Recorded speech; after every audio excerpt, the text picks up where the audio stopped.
You're joining me this time in Yoichi, Hokkaido. It's a town about an hour and a half away from Sapporo by either car or train, and if you've ever taken the train to Niseko, you'll have passed right through it. But to get any further, you kind of need a car.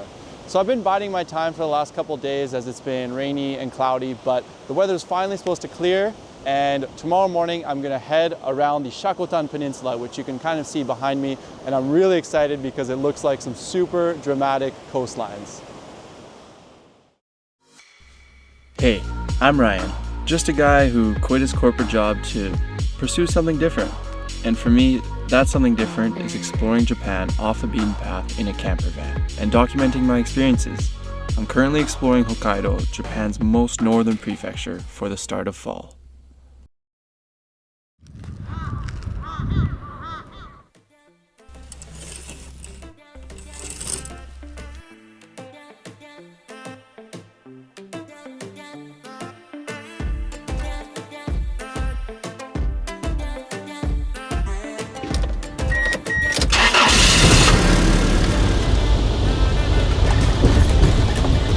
The first stop on the itinerary is a spot found by my friend Toby, who lives in Kuchen, about an hour away.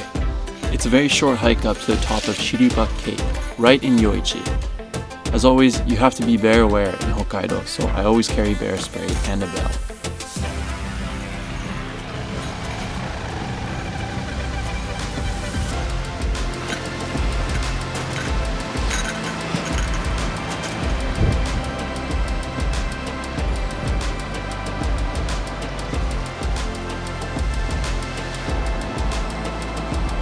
Man, oh man, what a beautiful spot. I actually came here a few days ago with Toby, and we came at sunset, and I wanted to come back during the day just because the cliffs were actually just covered in shadow, and so was the water, which I thought was just a shame because the color of the water is just so beautiful when it gets hit by the sun, and it's just amazing to see the texture in the cliffs. So I'm really glad I came back, but it was really cool to see both, and maybe one day I'll be back for sunrise too.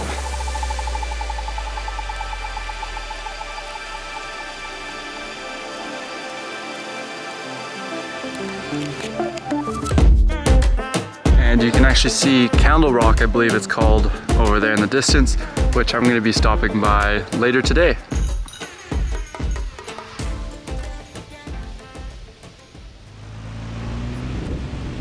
Just 10 minutes away from the Shiriba Cape trailhead is a place you would easily miss if you continue driving on the highway. These are the Ebisu and Daikoku rocks, said to embody the two Shinto deities after which they're named. You might have seen Ebisu before, the god of fishing, on Ebisu beer cans. And literally 3 minutes away from that is Candle Rock.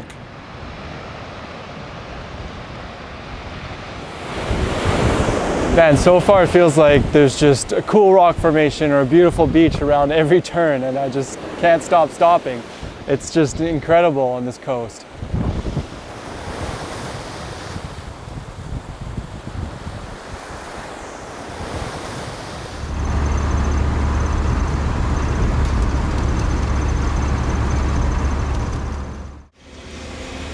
So I just dropped my drone and completely screwed it. I'm so mad.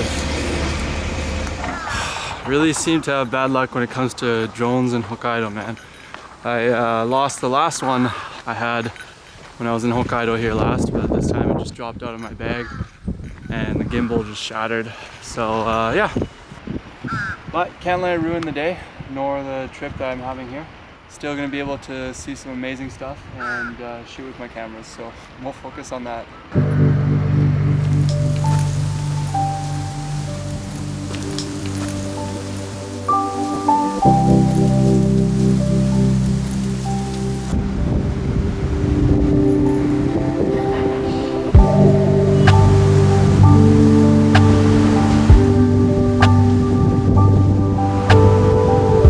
The final stop for the day is Cape Shimamui, which is the northernmost point of the Shakotan Peninsula. It felt like I'd been so far already, but it's really only about 45 minutes from Yoichi.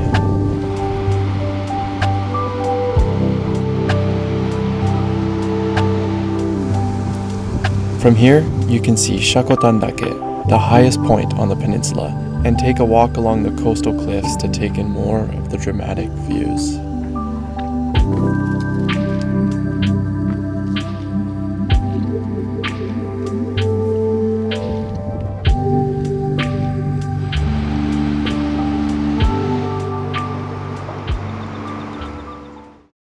So I got a lot of comments in the first video saying they wanted to see the day-to-day of van life in Japan, and I totally agree.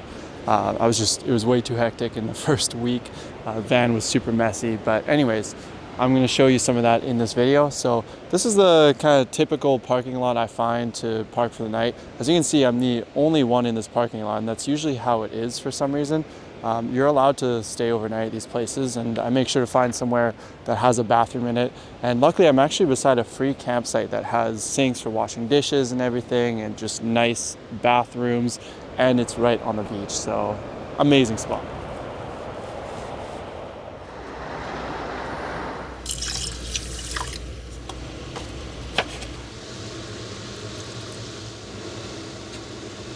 Everything in van life is a little bit more time consuming and complicated, so I try to keep meals a little bit more simple, and I use this wok for everything and make stir fries, noodle dishes, rice dishes. Today I'm making a curry, and yeah, but still eating healthy, so it's good.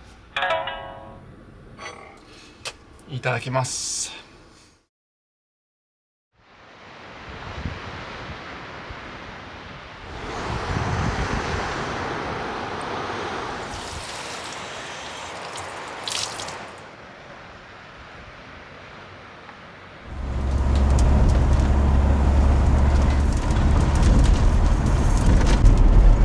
Uh-oh, I see tour buses. I don't like that sight.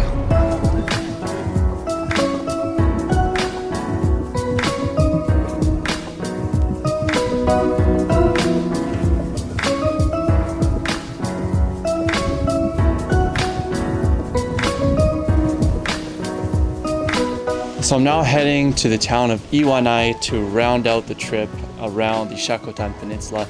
It's just under an hour's drive from Cape Kamoenai that I was just at, but it could be a little bit longer because I can't stop stopping to take in these views.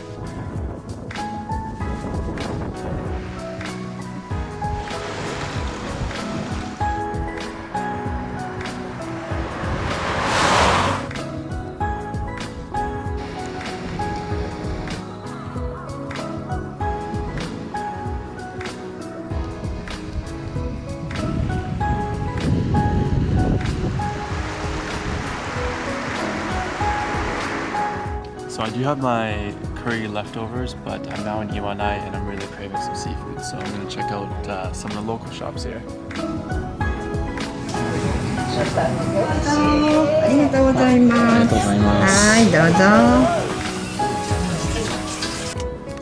It was laundry time, so I threw my stuff in the machine for an hour and took advantage of that time to go explore.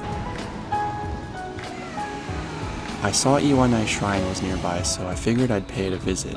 But on the way I found a nice garden and I had it all to myself.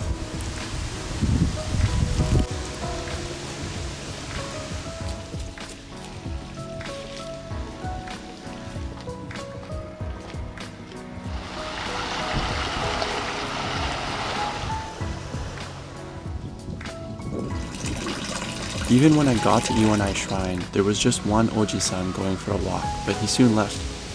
In my opinion, there are hundreds of shrines just like this all over Japan that are just as amazing as the popular ones that everyone goes to in Kyoto, for example, and even more mystical because they're much less frequented.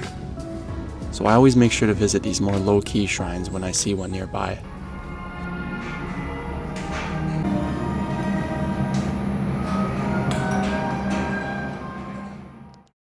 After Iwanai, I made my way to Kuchan, which is only 30 minutes away, because I really wanted some nice compositions of Mount Yotei, a volcano that often gets mistaken for Mount Fuji.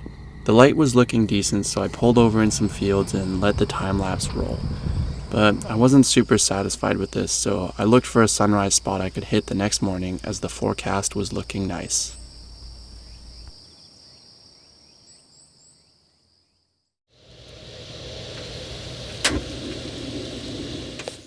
Alright, it's 4 a.m. and I'm gonna hike Anupuri, which is basically the mountain that has the Niseko ski resorts on it.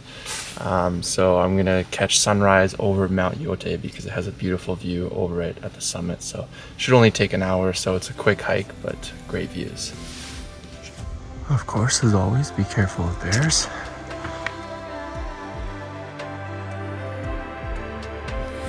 Got the time lapse going. Sick view.